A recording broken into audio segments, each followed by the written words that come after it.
রাধে রাধে বন্ধুরা, দেখো আজকে কি অপূর্ব দৃশ্য দেখতে পাচ্ছ। তো সেই অপূর্ব দৃশ্য দিয়ে আজকে আমার ব্লগটা আমি শুরু করছি। তো এটা আমার জীবনের একদম না পাওয়া একটা জিনিস, জানো তো। তো সেই না পাওয়া জিনিসটা আজকে কি করে যে পেলাম। আমার ঘরেও গোপাল আছে, আজকে প্রায় 10 বছর তো হবেই। হুম। তো আমি নিজে নিজেই গোপাল পেতেছি, কেউ আমাকে বলেনি। তো আমি নিজে নিজেই গোপাল পেতে নিজে নিজেই পূজা করি।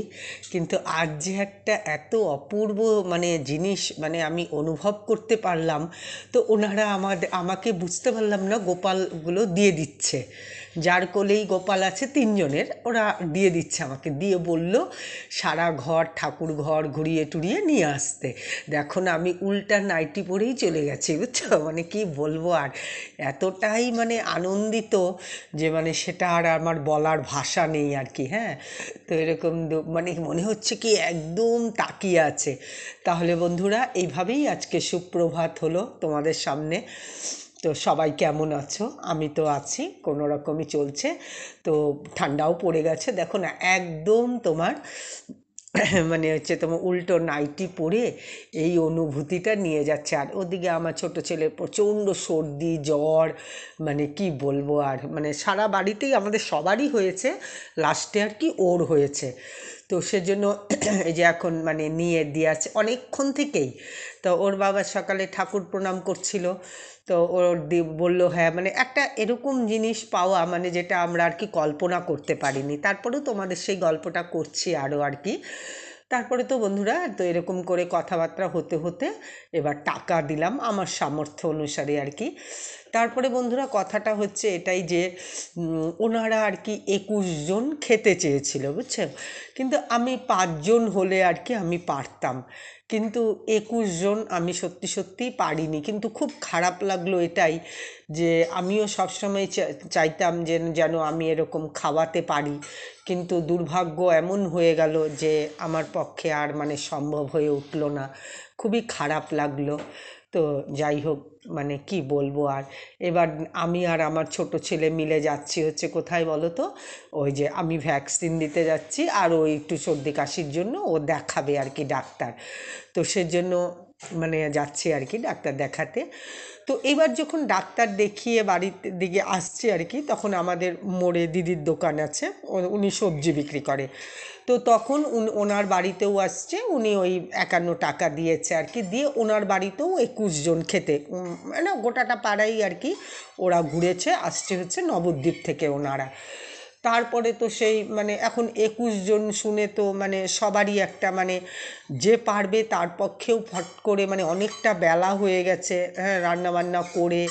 তারপরে গোপালকেও, এখানে দেখো বন্ধুরা, এখানে যে আমাদের শীত পড়ে গেছে না, এখন আর ঠান্ডা জলে স্নান করা যায় না, জানো তো।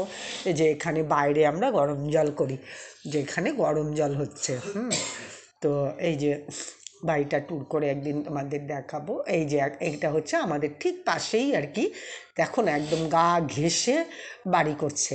তো কি 3 ফিট নাকি ছাড়তে হয়, এই যে আমার বাড়ি, আর এই যে দেখো ছাড়তে হয় নাকি, তা বললো যে হ্যাঁ ছাড়বে।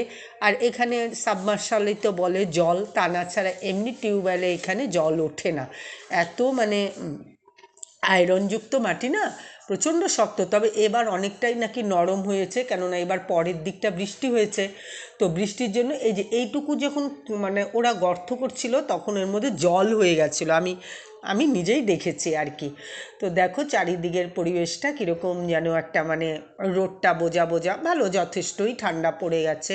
ফ্যান ট্যানের আর দরকার পড়ে না। আগে তো সবসময়ই জানলা খোলা রাখতাম, এখন জানলা টানলা কিছুই। ওই যে ছোট ছেলে এসে হসপিটাল থেকে হাত মুখ ধুয়ে টুয়ে এই যে আবার ঘুমিয়ে পড়েছে, জানো তো। শরীরটা ওর খুব খাওয়ারম হয়রান হয়ে গেছে, বুঝছো। আর ইনি তো আমাদের লাডলা, তো জানোই, মনে দুঃখ কেউ, আমি এসেই তো ঘরের ঝাড় টাড় দেওয়া কাজকর্ম, ভ্যাকসিনটা দিতে যতটুকু সময় লাগেনি আমার, দিয়ে তারপরে পুজো টুজো করতে চলে এসেছি। তারপরে হচ্ছে তোমরা দেখতে পাবে। তো সেই 21 জনে যে গল্পটা অর্ধেকটা ছাড়লাম, তখন ওনারা যাচ্ছিল। তারপরে ওখানে আরও কয়েকজন ছিল, তারাও বললো আর কি। তারপরে আমি বললাম যে ফট করে 21 জন বললে তো একটু অসুবিধেই হয়, ওনারাই যাচ্ছিল, ওনাদেরকে ডেকেই।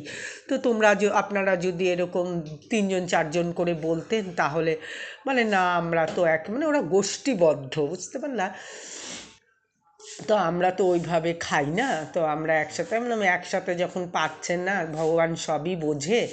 তো কথা হচ্ছে এখন যে না খাওয়া, আপনারা তো হোটেলেও খেতে পাচ্ছেন না, কিন্তু খুব খারাপ লাগছে, ভগবান নিয়ে ঘুরছেন অথচ একটুও খাওয়া নেই। তখন বলল যে এরকম, হ্যাঁ সেটা তো ঠিকই, দেখি আশ্রমে গিয়ে খাওয়া পাই নাকি। এটা হলো সজনা পাতার বড়া, তোমরা দেখেছিলে না সজনা পাতা আমি ছুলছিলাম, তো সেই সজনা পাতারই এটা বড়া বানাচ্ছি। খেতে তো দারুণ লেগেছিল, বুঝতে পারছি না আমার মুখে আজকে সেরকম কোনো একটা মানে রুচি ছিল না, ভালো লাগছিল না, কিন্তু তার মধ্যে দিয়েও ভালো লাগলো আর কি খেতে। তো সেটাই আর কি কথা।